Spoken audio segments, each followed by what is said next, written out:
Sir ಈಗ ನೀವು ಸಿನಿಮಾಗೆ ಕಮಿಟ್ ಆಗಿದ್ದು ಯಾವ ವರ್ಷ ಮತ್ತೆ ಯಾವಾಗ ಅವ್ರಿಗೆ ಸಿನಿಮಾ ಕೊಡ್ತೀವಿ ಅಂತ ಹೇಳಿದ್ರು ವಾಪಸ್ಸು, ಅಂದ್ರೆ ಕಂಪ್ಲೀಟ್ ಮಾಡ್ತೀವಿ ಅಂತ ಹೇಳಿದ್ರಿ ಆಕ್ಚುಲಿ ಅಂತ? ಕಂಪ್ಲೀಟ್ ಮಾಡ್ತೀನಿ ಅಂತ ನಾನು ಹೇಳಿಲ್ಲ ಸರ್. ಕಂಪ್ಲೀಟ್ ಆದರೆ ಹಾಗೇ ಆಗುತ್ತೆ ಸರ್. ಈಗ ಮುಗಿಬೇಕಲ್ವರ.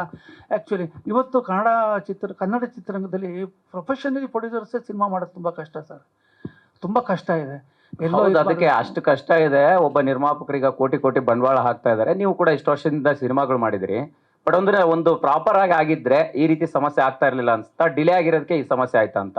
ಡಿಲೇ ಆಗಿದ್ದಕ್ಕೆ ಈ ಸಮಸ್ಯೆ ಆಗಿರೋದು ಸರ್. ಪ್ರಾಪರಾಗಿ ಆದರೆ ಯಾವುದೇ ಕಾರಣಕ್ಕೂ ಏನೂ ಆಗಲ್ಲ. ಡಿಲೇ ಆಗಿದೆ, ಬಟ್ ಡಿಲೇ ಆಗುತ್ತೆ ಸರ್. ಯಾಕೆಂದರೆ ನಾನು ಕಾಂಪ್ರಮೈಸಿಂಗ್ ಡೈರೆಕ್ಟರ್ ಅಲ್ಲ. ನಾನು ಯಾವುದೇ ಕಾರಣಕ್ಕೂ ಕಾಂಪ್ರಮೈಸ್ ಆಗಲ್ಲ. ನನಗೊಂದು 500 ರೂಪಾಯಿ ನನ್ನ ಜೋಬಲ್ಲಿ ಇದ್ದಿದ್ದು ಪರವಾಗಿಲ್ಲ, ಸಿನಿಮಾಗೆ ನಾನು ಮೋಸ ಮಾಡಲ್ಲ ಸರ್.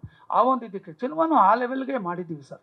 ತುಂಬ ಅಂದರೆ ತುಂಬ ಖರ್ಚು ಮಾಡಿದ್ದೀವಿ ಸಿನಿಮಾ. ಈಗ ಅವ್ರು ಹೇಳ್ತಾ ಇದಾರೆ ಅಂದ್ರೆ ನೀವೊಂದು ಅಂದ್ರೆ ರಾತ್ರಿ ಮಾತಾಡೋ ಟೈಮಲ್ಲಿ, ಫೋನಲ್ಲಿ ಮಾತಾಡೋ ಟೈಮಲ್ಲಿ ಅಂದ್ರೆ ಬೇರೆ ರೀತಿಯಲ್ಲಿ ಭಾಷೆ ಬಳಕೆ ಮಾಡಿದ್ರು, ಕೆಟ್ಟದಾಗ ಮಾತಾಡಿದ್ರು, ಒಂದ್ ರೀತಿ ಧಮಕಿ ಹಾಕುವಂತ ಕೆಲಸ ಮಾಡಿದ್ರು ಅನ್ನೋ ರೀತಿಯಲ್ಲಿ ಅವ್ರು ದೂರು ಕೊಡ್ತಾ ಇರೋಂಥದ್ದು.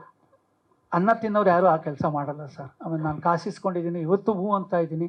ಧಮಕಿ ಹಾಕುವಂಥದ್ದು ಏನಿದೆ ಸರ್? ನಾನೇನು ರೌಡಿನ ಸರ್ ಧಮಕಿ ಹಾಕೋಕ್ಕೆ? ನನಗೆ ಆ ಥರ ಎಲ್ಲ ಬರೋಲ್ಲ ಸರ್. ನಾನು ಸಿನಿಮಾಗಳನ್ನ ತುಂಬ ಮಾಡಿದ್ದೀನಿ. ನಂದು 49ನೇ ಸಿನಿಮಾ. ಇಂಡಸ್ಟ್ರಿನಲ್ಲಿ ಇಷ್ಟೆಲ್ಲ ಸರ್ವಿಸ್ ಮಾಡ್ಕೊಂಡು ಬಂದಿದ್ದೀನಿ. ನಾನು ಹೆಂಗೆ ಧಮಕಿ ಹಾಕೋಕ್ಕೆ ಸಾಧ್ಯ? ದುಡ್ಡು ಕೊಟ್ಟಿರೋದು ನೀವು ನಿಜ ಅಂತ ಹೇಳ್ತಿದ್ದೀನಲ್ಲ. ನೀವು ಕೊಟ್ಟಿಲ್ಲ ಅನ್ನೋದು ಧಮಕಿ, ಕರೆಕ್ಟ್ ಮಾತದು. ನೀವು ಅಷ್ಟೇ ರೆಡ್ಡಿ ಅವರು ನಂಗೆ ತುಂಬ ಸಹಾಯ ಮಾಡಿದ್ದೀರಾ. ನಿಮ್ಮನ್ನು ಪ್ರೀತಿಯಿಂದ ಕುತ್ಕೊಂಡು ಮಾತಾಡಿ ಇದನ್ನು ಇತ್ಯರ್ಥ ಮಾಡಿದ್ರೆ ಮಾತ್ರ ಸಾಧ್ಯ. ಇದು ಜಗಳ ಮಾಡಿ ಆಗುವಂಥದ್ದಲ್ಲ ಸರ್. ಸಿನಿಮಾ ತಗೊಂಡೋಗಿ ನಾವು ಬೀದಿಗೆ ಹೋಗೋದು ತುಂಬ ತಪ್ಪು. ಹೊರಗಡೆ ಪ್ರಚಾರಕ್ಕೋಸ್ಕರ ಯಾರೋ ಒಬ್ಬರು ಪ್ರಚಾರಕ್ಕೋಸ್ಕರ ಎಲ್ಲರೂ ಬಲಿಯಾಗೋದಿದೆಯಲ್ಲ, ಅದು ತುಂಬ ಅಂದರೆ ತುಂಬ ದೊಡ್ಡ ತಪ್ಪು.